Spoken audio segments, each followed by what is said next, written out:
Yves Blin, bonjour, vous êtes député La République En Marche, vous êtes l'ancien maire de Fezin et vous êtes aujourd'hui candidat à la mairie de Vénissieux. Alors si vous êtes élu en mars prochain, vous serez obligé d'abandonner votre mandat de parlementaire. Vous vous ennuyez à l'Assemblée nationale pour vouloir le quitter alors que vous vous étiez présenté pour rester 5 ans?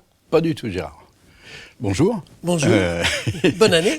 Vous avez mes meilleurs voeux. Non, je ne m'ennuie pas du tout à l'Assemblée nationale. Vous voulez le quitter? Voyez-vous, pendant la campagne des élections législatives, beaucoup de Vénitiens m'ont dit « faites quelque chose pour nous ». Il y a une grosse lassitude de la part des habitants de cette ville par rapport à l'équipe municipale et pas de vue sur ce que pourrait être l'avenir. Donc ils avaient envie que quelqu'un prenne en charge le destin de Vénissieux. Alors j'ai réuni un peu tous les responsables politiques de la commune pour voir avec eux quelles étaient leurs intentions et surtout vérifier leur capacité à s'unir. Parce que je pense que c'est dans l'union que l'on peut aboutir à une alternative sérieuse à Vénissieux. Et comme beaucoup d'entre eux m'ont déclaré vouloir être unis, j'ai choisi effectivement d'assumer leur leadership. Dites-moi Yves Blin, Fezin hier, Vénissieux aujourd'hui. Est-ce que en 2026 vous partirez sur Lyon parce que vous changez à chaque fois? C'est pas dans mes projets. Ben non, mais c'est pas question. C'est pas dans mes projets. Non, je considère que Fezin était une expérience extrêmement intéressante. C'est la gestion d'une ville, certes de plus petite taille, mais en même temps dont les fondamentaux sont voisins. Quand on a géré une commune, on peut en gérer une autre. Je pense aujourd'hui que Vénissieux Lyon demain, alors? Lyon demain, non, diable. Pour le moment, je considère que si nous devions d'aventure être majoritaire à Vénissieux, il y aurait un gros travail à faire, qui prendra sûrement plus d'un mandat. Alors justement, vous m'avez parlé d'union à Vénissieux, de tout le monde se retrouve en même temps, mais vous avez une liste qui va être composée de carpes et de lapins. Je reprends des gens qui sont à peu près d'accord sur rien entre eux. Prenez Lotfi Ben Khelifa, socialiste.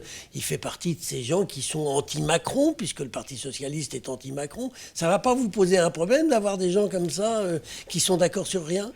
Vous savez, Gérard, dans les années 2000, on a parlé du modèle lyonnais.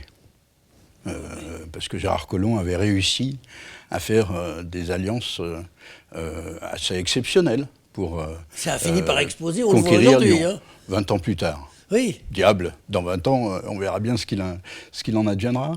Et j'ai rencontré des gens, Lotfi Ben Khelifa en fait partie, Maurice Iacovella, certains éléments parmi les leaders chez les Républicains, La République En Marche bien sûr, qui ont vraiment convenu qu'il fallait qu'ils se mettent d'accord sur un projet pour leur ville, indépendamment des appareils politiques, parce qu'évidemment, ceux-ci sont un peu bouleversés par ces comportements, pour pouvoir réussir. Et c'est ce sur quoi nous avons travaillé depuis plus d'un an maintenant.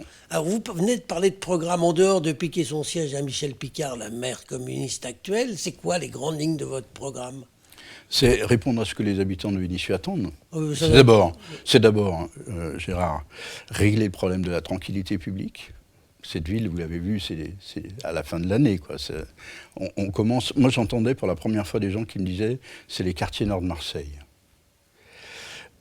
C'est une ville qui est déclassée par ces questions-là d'incivilité, de délinquance, de violence urbaine, qui rend la vie des Vénitiens de plus en plus insupportable. Donc c'est d'abord répondre à ce problème-là. Alors comment on y répond? On y répond comment? En prenant des partis forts, en mettant massivement des moyens en place sur les questions de tranquillité, de sécurité, mais pas seulement. Aussi sur la question éducative.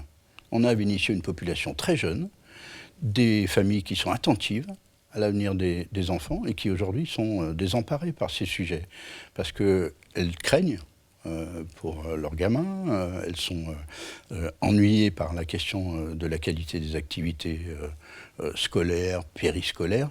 C'est une ville clairement qui manque de capacité à assumer des choix forts en résonance des difficultés que connaît la population. Il y a quand même un communautarisme et ça qui pose aussi un problème.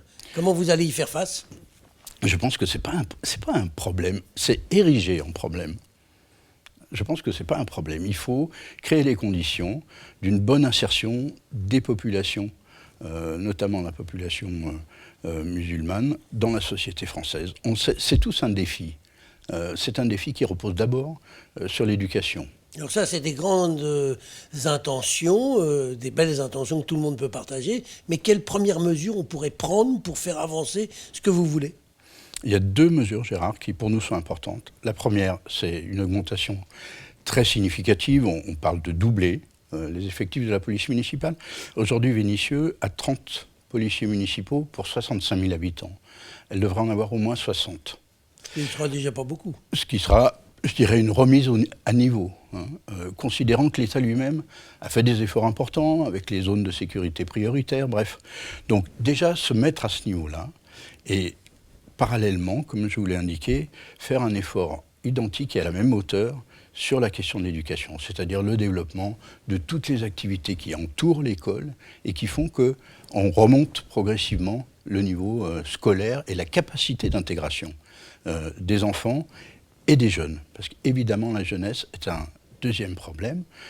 Cette ville ne bénéficie pas de l'élan de l'agglomération en termes de développement, en termes de création d'emplois. Elle doit y trouver sa place, mais il faut bien reconnaître qu'aujourd'hui, elle tourne le dos à tous ces interlocuteurs qui pourraient l'aider dans ce domaine-là. Yves Blin, il faut de l'argent pour mener de pareilles politiques. Il y en a ? Il y en a.